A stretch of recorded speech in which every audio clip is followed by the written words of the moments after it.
दोबारा फूल क्यों नहीं रहा अमित? मैं देख रहा हूँ। अच्छा फट गया यहाँ से, मेरा तो दोबारा फट गया। क्या बात है, और बड़ा। फिर भी मैं कोशिश करता हूँ। क्या बात है, आपकी लंग्स कैपेसिटी बहुत अच्छी है। Lungs capacity.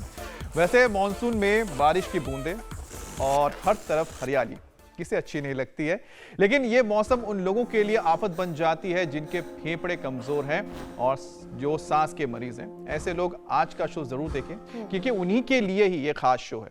जल्द ही उनके नेजल स्प्रे और इनहेलर से उन्हें हम मुक्ति देने वाले हैं। और छुट्टी हो जाएगी तो सबको अच्छा लगेगा, लेकिन इसके लिए उन्हें हमारे साथ योग करना होगा। साथ में कुछ एक्टिविटी को भी अपने रूटीन में शामिल करना होगा ताकि लंग्स की कैपेसिटी बढ़े। और जैसे ही ये सिंपल सी गुब्बारे फुलाने की जो एक्टिविटी जिसके साथ हमने अपने प्रोग्राम की शुरुआत की वो करेंगे तो सेहत बहुत अच्छी होगी।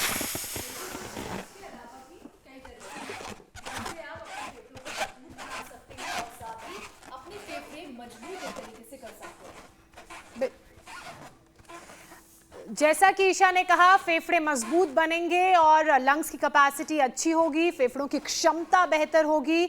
और जैसे जलती हुई कैंडल को अगर आप बुझाएंगे, ये भी एक एक्टिविटी है, इससे भी जो आपकी लंग्स की कैपेसिटी है वो अच्छी होगी। स्टीम लेना, गार्गल करना भी लंग्स के लिए बहुत अच्छा है। बिल्कुल ज्योत्सना, और ये जरूरी है कि इन दिनों अस्पतालों में जो 30% सांस के मरीज बढ़ गए हैं, उसकी वजह क्या है? फंगल इन्फेक्शन, क्योंकि इसके चलते ही जो मरीजों की संख्या है दोगुनी होती जा रही है। हाई ह्यूमिडिटी की वजह से नॉर्मल लोगों के भी फेफड़ों में सूजन हो रही है, तो आप समझ सकते हैं कि जो लोग पहले से ही बीमार हैं उनके लिए किस तरह के हालात पैदा होंगे। वैसे मॉनसून में सीलन और फंगस से रेस्पिरेटरी प्रॉब्लम्स बढ़ जाती हैं। इतना ही नहीं, अचानक टेम्परेचर डाउन होने की वजह से वायरल और बैक्टीरियल इन्फेक्शन का खतरा भी बढ़ता है। और हाल ये है कि अस्थमा, ब्रोंकाइटिस और सीओपीडी के मरीजों का नंबर डबल हो गया है। सीधे सीधे और आसान शब्दों में अगर समझें तो इस वक्त बारिश और नमी की वजह से फेफड़ों की 5 बीमारियां ट्रिगर हुई हैं। अब ऐसे में अगर आपको लगातार खांसी और बलगम बन रहा है तो ब्रोंकाइटिस की जांच जरूर करवा लीजिए। और सांस फूलने और सीटी जैसी अगर आवाज आ रही है तो अस्थमा का अटैक हो सकता है। छींकें आना, नाक बहना, आंखों में जलन एलर्जिक राइनाइटिस के लक्षण है। तो वहीं पर तेज बुखार, खांसी, सीने में दर्द, निमोनिया और सांस में भारीपन लंग्स में फंगल इन्फेक्शन को बढ़ा सकता है। इतना कुछ बताने का मतलब आपको डराना नहीं है, आपको एंजाइटी में डालना नहीं है, बल्कि आपको अलर्ट करना है, आपको सावधान करना है। और ये बात समझ लीजिए आप, एलर्जी, अस्थमा और सांस से जुड़ी परेशानियों के लिए योगाभ्यास और प्राणायाम कितने कारगर हैं, इसे अब दुनिया भी जानती है और मानती भी है। स्वामी रामदेव विश्व प्रसिद्ध योग गुरु इस वक्त हमारे साथ जुड़ चुके हैं। स्वामी जी, बहुत बहुत स्वागत है आपका। प्रणाम स्वामी जी। स्वामी जी ने शंखनाद कर दिया है। लंबा शंख बजाना पड़ेगा ज्योत्सना जी। जी स्वामी जी। पूरा गुब्बारा भी ऐसे ही फूंक के भरा, आपको फूंक मारते हुए देखा तो हमने कहा चलो हम भी फूंक मार के देखते हैं कितनी। तो स्वामी जी एक बार हम फिर से ट्राई कर लेते हैं आपके साथ। ऐसे गुब्बारे फुलाएं। और स्वामी जी, अमित की जो लंग्स की कैपेसिटी है वो इतनी बढ़ गई है कि छेद वाला गुब्बारा इन्होंने फुला लिया।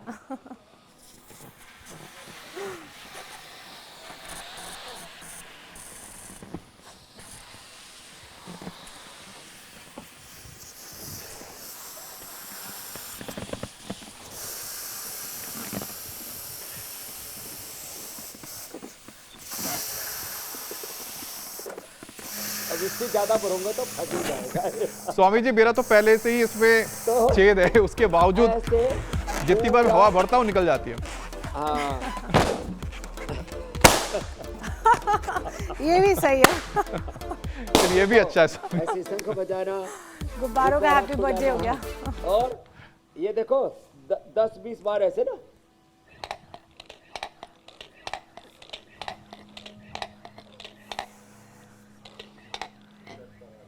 ऐसे 10 बार कम से कम कंटिन्यूस ऐसे करना, तो इससे आपके फेफड़े की पूरी परीक्षा हो जाती है। लंबे लंबे श्वास, ताड़ासन, इससे पूरा श्वास भरता है फेफड़ों में।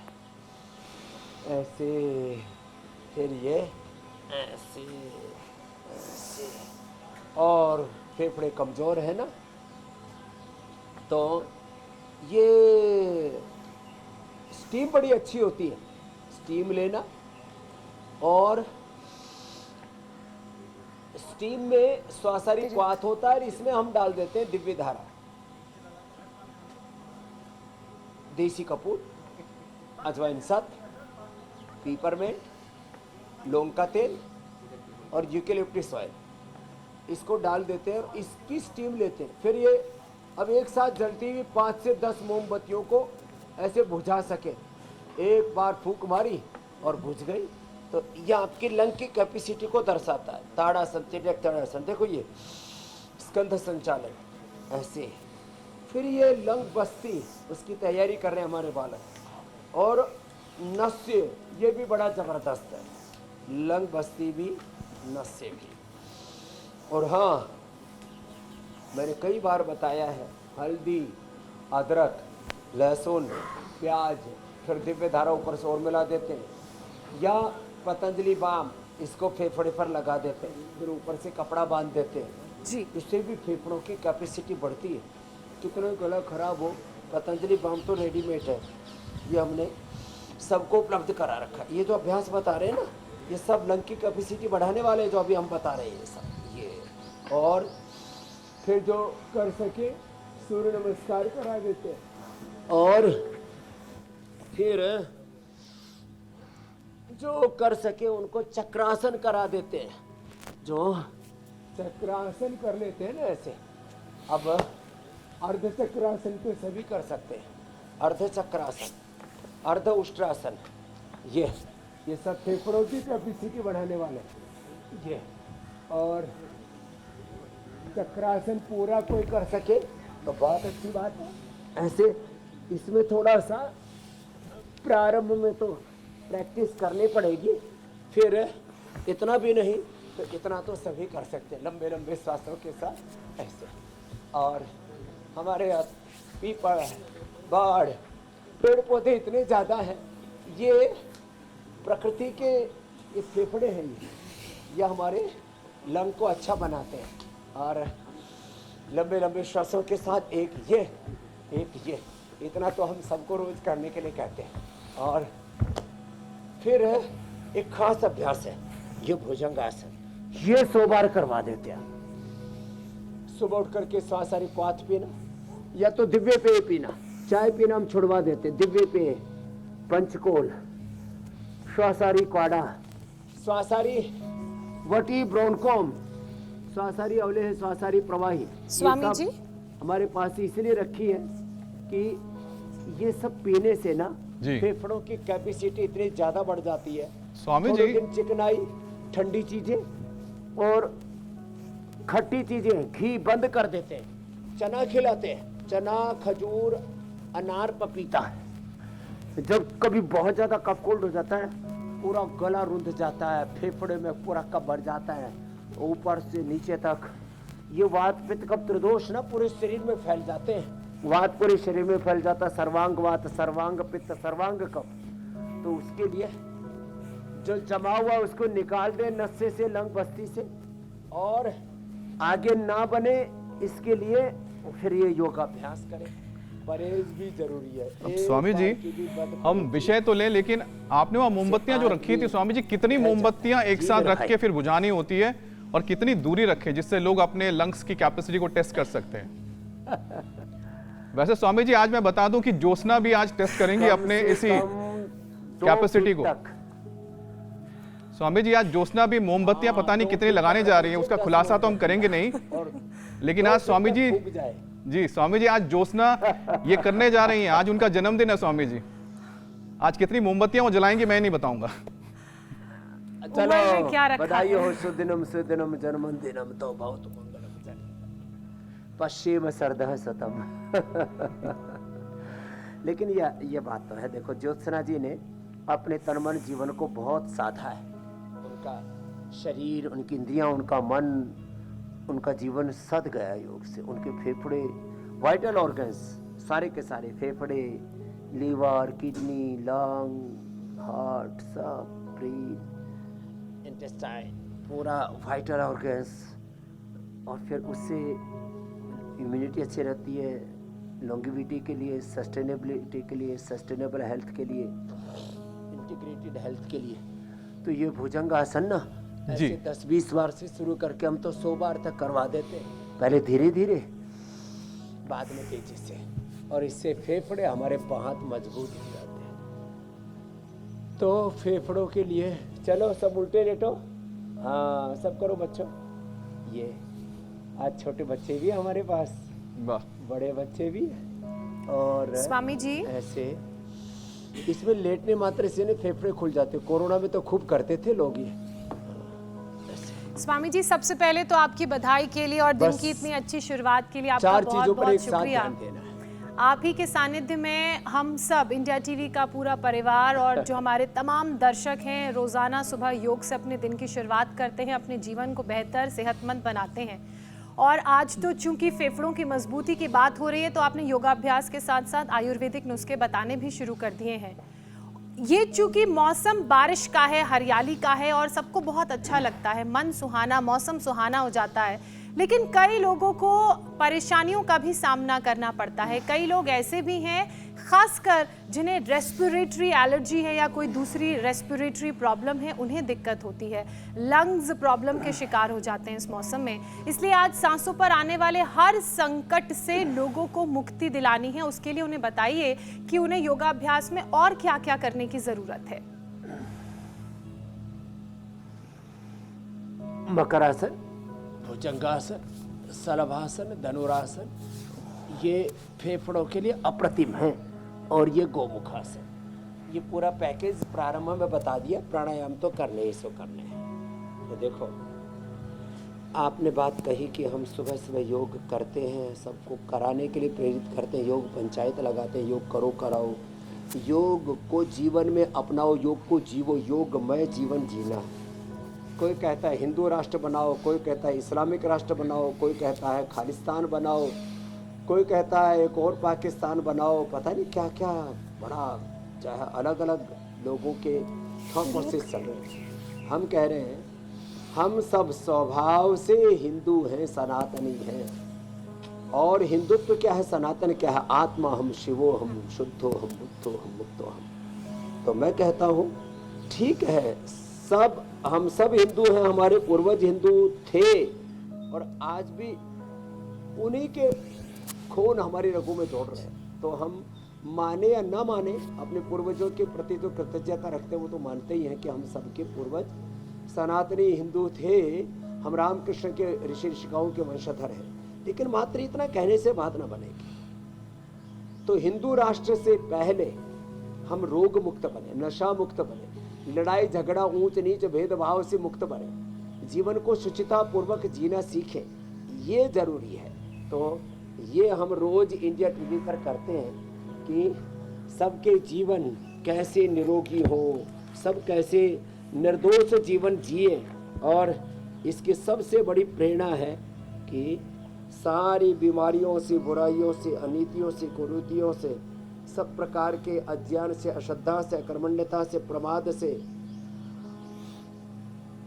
असुचिता से, असंतोष से, सब प्रकार के लड़ाई झगड़ा झूठ फरेब से, सब प्रकार के अशुभ से, पाप से, अधर्म से हम बच जाते हैं। योग करते करते ना ये अपने आप होता है। योग का परिणाम बड़ा अच्छा है, और भोग का, रोग का, और योग के विरुद्ध, सनातन के हिंदुत्व के विरुद्ध जो जीवन जीते हैं ना, उसका परिणाम बड़ा खतरनाक है, रोग दुख दरिद्रता, जीवन का विनाश। तो ये एक चरण पूरा हो गया, और प्राणायाम इसमें महत्वपूर्ण है। प्राणायाम के साथ सब आसन करें ऐसे, और यहाँ तो आप वातावरण की बात कर रहे थे, देखो पेड़ पौधे कितने सुंदर सुंदर है, पंछियों की चहचहाने की आवाज़ आती रहती है, और इस सब के बीच में सब थेरापियाँ चल रही हैं। यहाँ पर भी छोटे बड़े बच्चे मेरे साथ योग कर रहे हैं, और सबके चेहरों की मुस्कान, हाँ हैप्पीनेस, ये भी बहुत ज़रूरी है। तो ये एक चरण हुआ। अब एक एक करके और आगे बढ़ाते हैं। 100 ग्राम बादाम, 20 ग्राम काली मिर्च, 50 ग्राम खांड या शक्कर। 100 ग्राम बादाम, उससे आधा खांड शक्कर ले ले, और उससे आधी काली मिर्च 25, खांड 50 ग्राम, खांड बूरा या मिश्री आदि, और बादाम 100 ग्राम पाउडर करके एक एक चम्मच सुबह पुराने से पुराना न चला।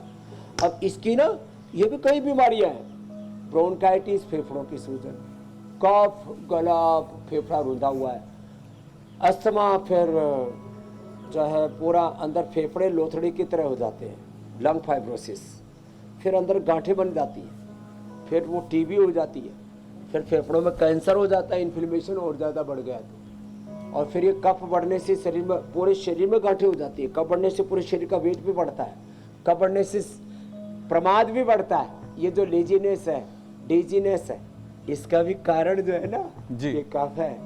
तो कफ जो है ये खाली बलगम ही नहीं है, पूरे शरीर में कफ एक दोष है। जैसे वात दोष के बढ़ने से पूरे शरीर में fibromyalgia, SLEMS, autoimmune disease, ANA, AVN, HRV 27, R-Effective, CRP, कई प्रकार के उपद्रव होते हैं ना। पित्त बढ़ने से खाली एसिडिटी नहीं होती, अल्सर ही नहीं होता, उससे सारी स्किन डिजीज होती है पित्त बढ़ने से। फिर उच्च रक्तचाप होता है, पित्त बढ़ने से गुस्सा बढ़ता है, पित्त बढ़ने से सोराइसिस, एक्जिमा, निकोडर्मा, बहुत प्रकार के उपद्रव होते हैं, इनफर्टिलिटी से लेकर के और ऐसे। तो त्रिदोषों से मुक्त, सब रोगों से, दोषों से मुक्त जीवन जीना है।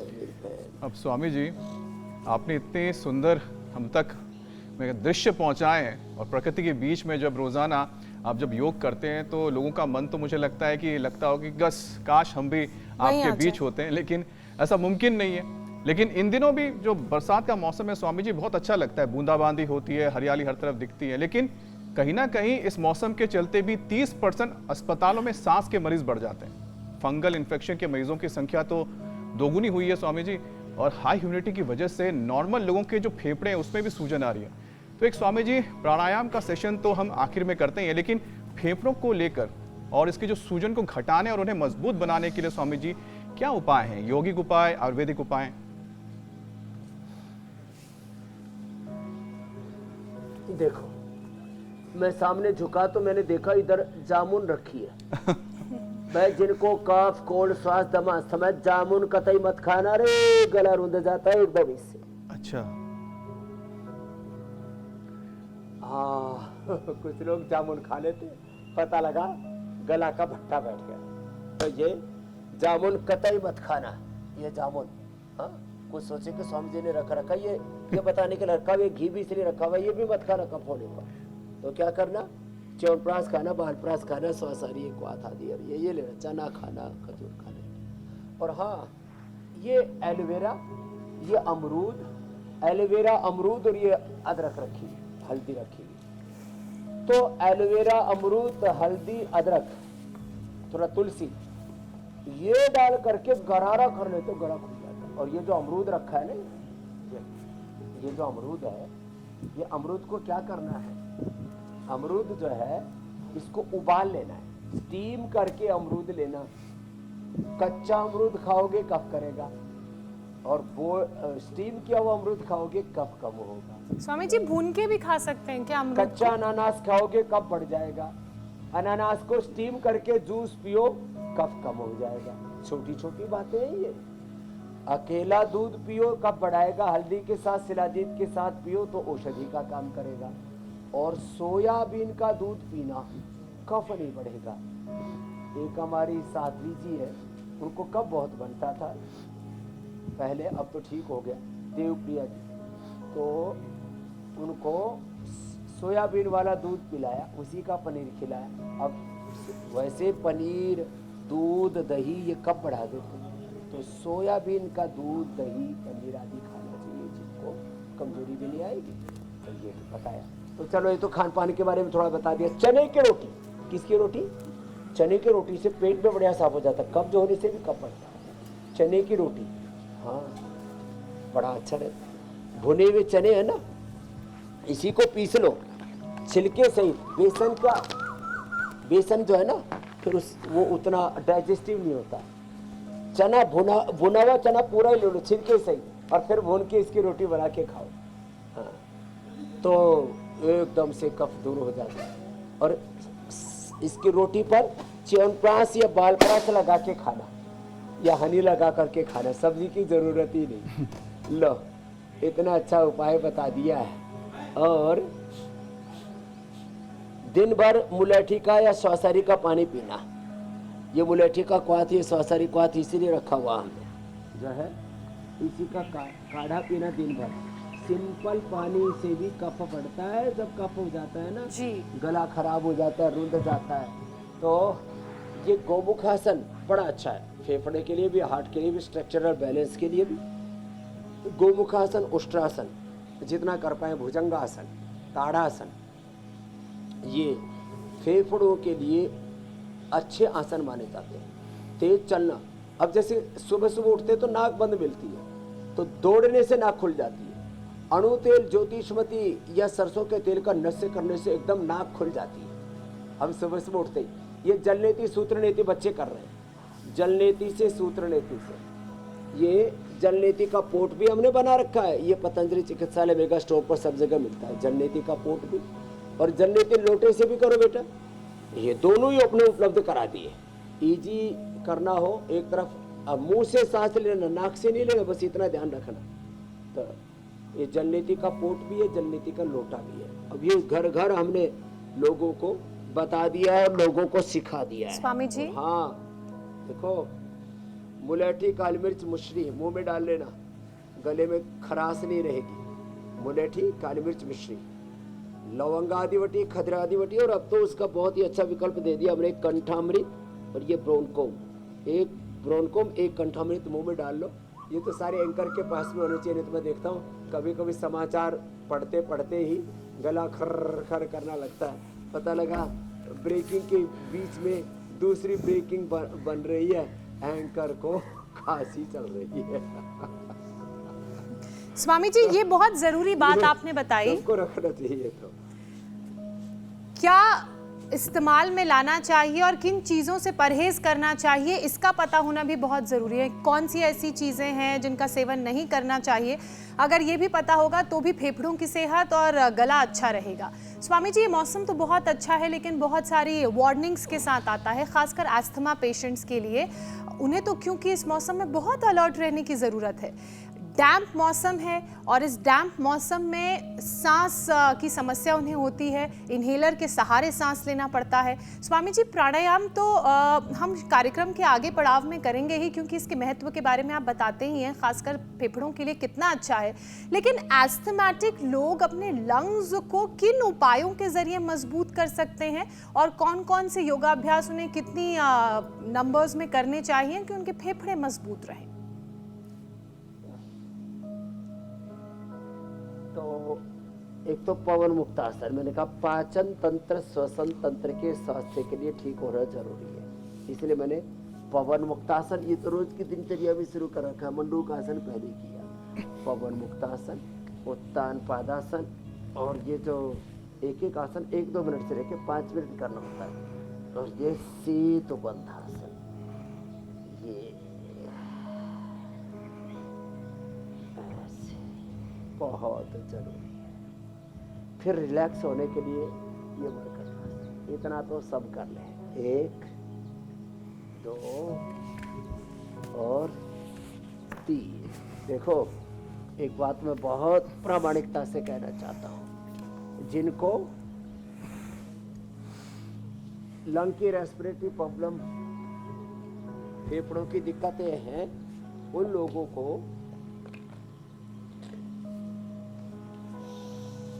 सीधे बैठ करके, कुर्सी पर बैठ करके, चलते फिरते, चलते चलते भी भस्त्रिका, कपालभाति, वॉकिंग करते हुए अनुलोम विलोम, ये जरूर करने चाहिए। फेफड़ों की बीमारी 99 नहीं 100% प्राणायाम से ही ठीक होगी। भस्त्रिका अब वो जोर से नहीं कर सकते ऐसे, इससे तो दम उखड़ जाएगा उनका। मैंने लोगों का इनहेलर छुड़ाया 1-2 दिन से लेकर के अधिकतम 1-2 सप्ताह। खाली पेट ब्रोनकोम 2 से 4 गोली धीरे धीरे चुसवा देते, और खाने के बाद श्वासारी, और क्रोनिक हो तो ये स्वासारी कोल, और ये सुबह शाम थोड़ा थोड़ा स्वासारी अवले, जैसे च्यवनप्राश होता है ऐसे ही अवले है। और दिन में ऐसे जैसे क्या होता है, गले में थोड़ा थोड़ा कफ खराश बनी सी रहती है। अब उसके लिए हमने ये अदरक की कैंडी बना रखी है। ये देखो अदरक की ये कैंडी है, एक अदरक की कैंडी। इसको तो खोलते ही इसकी सुगंध मेरे तक यहाँ तक पहुँच रही है। अब ये अदरक की कैंडी ऐसे एक टुकड़ा भी इसका मुंह में ले लिया, ऐसे ये अदरक की कैंडी, तो इससे सीधा अदरक लेंगे ना, अदरक थोड़ा थोड़ा लेने से कफ कोल्ड को ठीक करता है, ज़्यादा लेने से जलन, एसिडिटी और पूरे। एक आदमी तो 1 गिलास एक बार अदरक का जूस बना के पी गए, मर गया। तो ये अति सर्वत्र वर्जय। अदरक का रस यदि 1 गिलास जूस पी जाओगे तो मर जाओगे। लौकी का कड़वा जूस पियोगे तो वॉमिटिंग होकर के, ब्लीडिंग होकर के मर जाओगे। अब लौकी के जूस से हमने करोड़ों लोगों को जीवन दिया, कुछ लोग मर भी गए। कड़वी लौकी का जूस पी लिया, ब्लीडिंग हुई और मर गए। अदरक का रस पी करके ही मर गए। अदरक तो रोज चाय में, खाने में सब में डालते हैं, थोड़ी मात्रा में। तो ये मात्रा भी बहुत जरूरी है। तो किसी को सुबह उठते ही गला रुंधा होता, नाक रुंधे हुए होते हैं, तो मुंह में अदरक का टुकड़ा डाल लेना है। अदरक की कैंडी बहुत जबरदस्त। हमने बेल की, आंवले की तो कैंडी बनाई है। काली मिर्च और बादाम मुंह में डाल के धीरे धीरे चूस लो, नाक एकदम खुल जाते हैं। सुबह उठते ही अणु तेल या षडबिंदु तेल, और जो बहुत पुराना हो तो ज्योतिषमती तेल थोड़ा इसमें अणु तेल में मिला करके डाल दो। ये जबरदस्त प्रयोग है। तो 10-20 मिनट भस्त्रिका करना, 10-20 मिनट, आधा घंटा कपालभाति, 10-20 मिनट, आधा 1 घंटा अनुलोम विलोम। उज्जाई बड़ा जबरदस्त है गले के लिए, कफ कोल्ड के लिए। जब प्रबल वेग होता है ना कफ का, तो ऐसा लगता है बस श्वास अब दम घुटने वाला है, सांस रुकने वाले हैं, और रेस्पिरेटरी सिस्टम के पूरा चौक होने से लोग मर जाते हैं। हार्ट अटैक से जैसे लोग मरते हैं, ऐसे रेस्पिरेटरी सिस्टम के अटैक में भी लोग मरते हैं। तो उनको भस्त्रिका, कपालभाति, ये उज्जाई थोड़ा होल्ड करके, फिर अनुलोम विलोम, और एक सूर्य भेदी। ये मैंने इसलिए बताया क्योंकि लोग जो है ना प्राणायाम को हल्के में लेते हैं। प्राणायाम 100% समाधान है अस्थमा, दमा, कफ, कोल्ड, सर्दी, जुकाम, नजल आता। जी स्वामी जी। और हाँ, जो आवातवाही भेष वेद मंत्र बहुत दिन हो गए थे, कई महीनों के बाद अंदर से उठा वेद का मंत्र ऋचा। अवातवाही भेषजम विवातवाही यत्र त्वम ही विश्व भेषजो देवानाम दूत। ये से प्राणी जी अल्टीमेट मेडिकेशन। अवातवाही भेषजम त्वम ही विश्व भेषजो। बिल्कुल। और इससे दैवी शक्तियों से मातलावित हो जाता। प्राणायाम करते करते अच्छे विचार, अच्छी भावना। स्वामी जी, आप तो कहते भी हैं कि 99% बीमारियों का इलाज प्राणायाम में ही छिपा है, और आज क्योंकि बात फेफड़ों की हो रही है तो प्राणायाम को तो हम और विस्तार से आपसे जानेंगे, लेकिन एक विषय है जो इस वक्त ईशा शामिल करना चाह रही है। बिल्कुल ज्योत्सना। स्वामी जी, जो अस्थमा पेशेंट है वो कैसे जरूरी अपनी हिफाजत करे, ये तो आपने बता दिया है, लेकिन अस्थमा का रोग लगे ही ना, उसके लिए क्या उपाय करें, ये भी आप दर्शकों को बता दीजिए।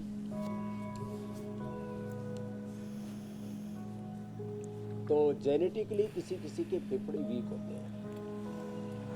कोई बहुत पॉल्यूटेड एरिया में रहते हैं, जहाँ सीमेंट की चादरें बनती हैं, कुछ पेंट की फैक्ट्री में काम करते हैं, कुछ खदानों में काम करते हैं, कुछ जैसे अलग अलग मंदिरों में जो अलग अलग पत्थरों की कार्विंग होती है, उन लोगों की उम्र 50-60 एवरेज होती है। कुछ तो 40 में, कुछ 50-60 में मर जाते हैं। 70-80 तो कोई पहुँचता है। तो जो पत्थर का काम करते हैं, खदानों में काम करते हैं, जहाँ बहुत धूल धक्कर उड़ता है। एक बात और बताता हूँ जी, ये कालीन, ये तो रोज हमारा कालीन साफ होता है, क्योंकि मुझे याद है आज से 5 साल पहले हमारे मूर्ख चेलों ने कालीन धोया ही नहीं, जब चला ही आ रहा था ऐसे, और उसमें ऐसे करोड़ों सूक्ष्म जीव पैदा हो गए। मैंने कालीन टेस्ट करने के लिए भेजा, करोड़ों सूक्ष्म जीव, ऐसे इसके अंदर पैदा हो जाते हैं और सांस नली के माध्यम से अंदर चले जाते हैं, फेफड़ों को चोक कर देते हैं और मेरे शरीर में तो ऐसे काले काले से चकत्ते से निकलने लगे। मैंने कहा मेरे को तो कभी कोई प्रॉब्लम नहीं है, मेरा अचानक ये क्या हुआ। तो फिर कालीन टेस्ट कराया। मैंने कहा मैं तो खाने पीने में बहुत अलर्ट मोड पर रहता हूँ। तो घरों के ये कालीन, घरों के पर्दे, और जब भी देखो किसी जैसे कुछ लोगों का घर 6-7 दिन बंद है और वापस आते ही जो बेडशीट और चादर है ना वो छोड़ के गए थे, उन्हीं पा के लेट जाते हैं, पता लगा रात को दम घुटने लगा ऐसे। तो ये जो हमारे यहाँ पर जो है ना, ये चादर बदलना, बेडशीट बदलना और उनको धोकर रखना है खाली शुचिता के लिए, ये शान शौकत के लिए नहीं है। उनमें बैक्टीरिया, वायरस, फंगस बहुत पनपते हैं। हाँ, हमने एक और किया प्रयोग, हवन करने से सारे बैक्टीरिया, वायरस, फंगस, पैथोजेंस मर जाते हैं। तो बहुत unhealthy bacteria, virus, fungus, pathogens इसमें होते हैं, बहुत सूक्ष्म होते हैं। इसका भी ध्यान रखने की जरूरत है। जो कबूतर बहुत पालते हैं, हमारे यहाँ पर भी कबूतर एक ने पाल रखे थे, उसको दमाई हो गया। क्यों? वो उस कबूतरों का और उनका जो उनसे जो कई घर में कुतरू पाल करके रखते, बिल्ली पाल कर रखते, और उनके भी जो वो जो रेसे उड़ते रहते हैं और वो अंदर जाते रहते हैं। तो इन चीजों से बचने की जरूरत है। घर जब साफ करें, पर्दे साफ करें घर के और झाड़ू झाड़ू लगाएं, तो उस समय मास्क पहन के लगाएं। और मास्क भी कॉटन का बना हुआ अच्छे कपड़े का घर में बनाइए। जो बाजार में बने हुए प्लास्टिक के मास्क है, इनसे तो लंग फाइब्रोसिस हो रहा है। ये बातें मैंने इसलिए बताई, भुक्तभोगी है और देखा है ये उपद्रव सारा, इसलिए बता दिया। इन चीजों का ध्यान रखना। और गेहूं चावल भी नहीं खाना, घी दूध दही छाछ भी नहीं खाना। तो क्या खाना? बाजरे की रोटी, चने का आटा, पूरा भुना हुआ चने का आटा पीस करके इसकी रोटी खाना। स्वामी जी, मुझे अब कई वर्षों से कफ कोल्ड कुछ नहीं हुआ था, लेकिन पिछले 10 दिन में लगातार 12, 1, 2 बजे तक जागना, उठना, खाना पीना सब गड़बड़ हो गया। तो थोड़ा गले में गड़बड़ हुई, चने की रोटी खाई 2 दिन, सब मामला ठीक। अणु तेल और इसमें ज्योतिष विद्या डाल करके नाक में डाला और प्राणायाम जोर से किया, खाने पीने में ध्यान। तो ये ऐसे अपना ध्यान रखना है। जब आपकी दिनचर्या में ऊंचा नीचा हो जाए जी, नींद पूरी ना आने से भी कब बढ़ता है मेरे भाई अमित जी, ये अब भी देखिए ध्यान स्वामी रखना जी, है। तो ज्यादा जागरण करना, अति जागरण, अति निद्रा, अति सर्वत्र वर्जय। बिल्कुल। और स्वामी जी, आपने तो आज लंग्स को मजबूत करने के लिए और बेहतर करने के लिए सारे उपाय बता दिए, लेकिन इसी तरह के बहुत सारे सवाल लोगों के स्वामी जी जो रोजाना हमारे पास आते हैं और आपके लिए वो रहते हैं। तो पहला सवाल ले लेते हैं स्वामी जी, आज सवालों का सिलसिला शुरू कर देते हैं। मोदीपुरम मेरठ से शिव कुमार बालियान का सवाल है, उनके बाएं हाथ की कलाई में फ्रैक्चर हो गया है, अब कलाई पूरी तरह घूम नहीं रही है और 2 उंगलियों में सुन्नपन रहता है। स्वामी जी, इस परेशानी को दूर करने के क्या उपाय हैं? अब कलाई से जब मजबूत नहीं होगी तो मेरी तरह से तो पद्मासन नहीं कर सकेंगे। तो इसके लिए क्या करें? इस कलाई के ऊपर थोड़ा पीड़न तक तेल लगा लें, दिव्य धारा लगा लें और पीड़न तक क्वाथ उसको उबाल करके, या आखे का पानी, निर्गुंडी का पानी या अमरबेल का पानी, उससे इसकी सिकाई कर लें। फिर ये पीछे से ये पॉइंट दबा लें और अंदर सूजन आ गई है तो खाली पेट पुनर्नवादि मंडूर और खाने के बाद चंद्रप्रभावती गोक्षरादि गुग्गल ले लें। ये पीछे से पॉइंट दबा लें और थोड़ी दिन तक दही, छाछ, नींबू चाट, टमाटर, खट्टी चीज़ें बंद कर दें। घर में भी हल्दी, मेथी, सौंठ और अश्वगंधा तो सब घर में रखने लगे, अजवाइन भी, इनका पाउडर करके खा लें। बातारी चूर्ण ले लें, अथवा बेस्ट है ये एलोवेरा रखा इधर। ये एलोवेरा, गिलोय, पारिजात, निर्गुंडी, सहजन, 5 चीज़ों में से जो भी चीज़ मिल जाए 5-7 दिन पी लेना, पूरी सूजन का पुनर्नवा तो तुरंत पूरे सूजन को हटा देता है। पुनर्नवा सूजन को हटाने के लिए ये पीला बासा है कांटे वाला और ये सफ़ेद बासा है ये इसका, और एक छोटा सा हल्दी का और अदरक का टुकड़ा मुंह में ऐसे ही डाल देना। कैंडी भी सबको ना मिले तो कोई बात नहीं, अब सब पतंजलि के कैंडी कहाँ से लाएंगे। इसमें थोड़ा ज़्यादा तीखा ना लगे हल्दी अदरक, तो थोड़ा मुनक्का या अंजीर साथ में छोटा सा टुकड़ा मुंह में डाल लेना तो कैंडी हो जाएगी रेडी। स्वामी जी, मेरठ के बाद अब अगला सवाल बरेली से है। शिव कुमार डागा का ये सवाल है। और पूछ लो जी। स्वामी जी, शिव कुमार डागा कह रहे हैं कि उनको L4, L5 की प्रॉब्लम है स्पाइन में। डॉक्टर्स ने एक्सरसाइज ना करने की सलाह दी है, तो वो ये जानना चाह रहे हैं कि क्या वो योग कर सकते हैं, अगर हाँ तो कौन कौन से आसन वो करें।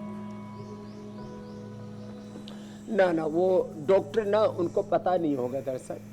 डॉक्टर अब जो फिजियोथेरापिस्ट है या जो योग के बारे में जानते हैं उनको तो पता है। L4-5 हम और सिर्फ डिस्क योग से ही अच्छा करते हैं। मकरासन, भुजंगासन, ऐसे ऐसे आराम आराम से कराते हैं। सर्वासन और मरकटासन, ये आसन जरूर करने।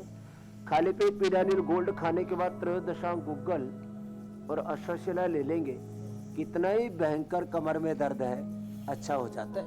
ये तो आसन जरूर करने हैं कमर की समस्या होने पर। 99% WHO कहता है और मैं भी कह रहा हूँ, मेरा अनुभव है पिछले 50 वर्षों का, कमर के सारे ऑपरेशन टाल सकते हैं सिर्फ डिस्क की शटिका L4-5 से लेकर के 33 के 33 वर्टिब्रास में। नीचे को L से बोलते हैं, लोम्बर वाले हैं, ये ऊपर वाले सर्वाइकल वाले हैं, इनको ऐसे कहते हैं। तो ऊपर वाले नीचे वाले मणके 33 के 33 मणके अच्छे हो जाते हैं मरकटासन से। स्वामी जी, क्या करें। अगला सवाल कल्याण महाराष्ट्र से है। तो हड्डियों को फौलादी बना देता है, थोड़ा धूप में रह कर। स्वामी जी, अगला सवाल कल्याण महाराष्ट्र से है। सुलोचना शाह का सवाल है, वो पूछ रही है कि क्या इस बरसात के सीजन में लौकी का जूस पी सकते हैं?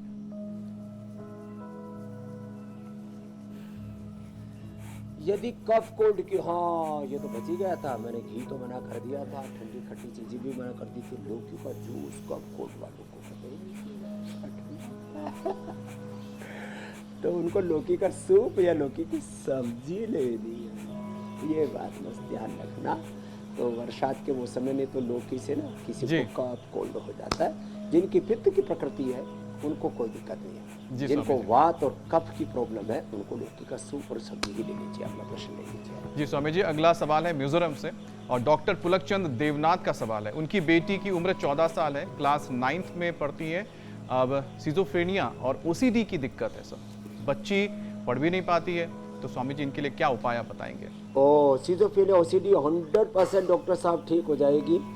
जो है अपनी बेटी को देवनाथ जी मेधावटी मेमोरी ग्रिड सुबह दोपहर शाम 2-2 गोली मेधावटी 1-1 मेमोरी ग्रिड दे देना और उनको थोड़ा सा प्रेम से अनुलोम विलोम भ्रामरी उद्गीत कराना। मेधा इष्टि का हवन उसका धोना जबरदस्त होता है साहब और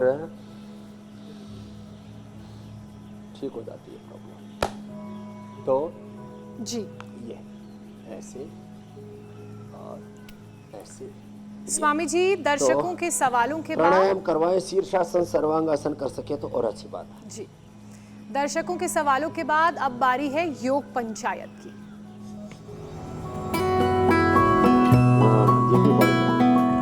स्वामी जी, कल योग पंचायत का जो आपने चैलेंज दिया था, नासा अंगुष्ठ नासा प्रशासन, वो बहुत अच्छे से लोगों ने एक्सेप्ट किया और उत्तर प्रदेश औरैया से ये वीडियो आई है योग पंचायत की। पंचायत एक गुजरात के वडोदरा में भी लगी, इसके अलावा बयाना राजस्थान से। तो रेगुलर योग पंचायत यहाँ लगती है और ये वीडियो हम तक भेजते हैं। बाजपुर उत्तराखंड में भी नारी शक्ति ने ये पंचायत लगाई है। और अब बारी है विजेता की। तो जो सबसे अच्छी पंचायत लगी वो उत्तराखंड देहरादून में गीता जी ने ये पंचायत लगाई है।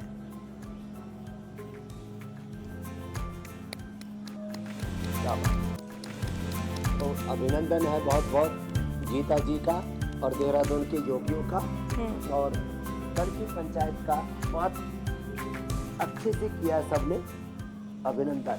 अब देखो सीधे रेट करके स्पाइन के लिए भुजंगासन और मरकटासन बहुत अच्छे हैं। पैर सीधा उठाएं, हाथ कंधों के समानांतर रहते लिए ऊपर की ओर, दाहिना पैर बाईं ओर लेकर के जाए। तो पादांगुष्ठ नासास प्रशासन बहुत अच्छा क्या, ये मरकटासन है।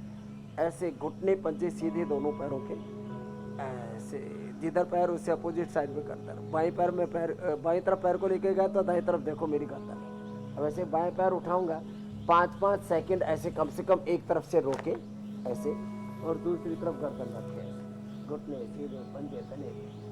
और ये स्पाइन के लिए बेस्ट एक्सरसाइज है, बेस्ट पोस्चर है, श्रेष्ठतम आसन है मरकटासन तो विजेता बने, मेडल पाए, पुरस्कार पाए, घर बैठे गिफ्ट टाइम पर सब कुछ मिलेगा। मरकट आसन का वीडियो बना करके इंडिया टीवी पर भेजे और 100 साल तक अपनी रीढ़ की हड्डी को भी स्वस्थ रखें। और सेहत का तोहफा तो मिलेगा ही। स्वामी जी, अब आपसे इजाज़त लेने का वक्त हो गया है। बहुत बहुत धन्यवाद स्वामी जी। बहुत बहुत प्रणाम, बहुत बहुत धन्यवाद।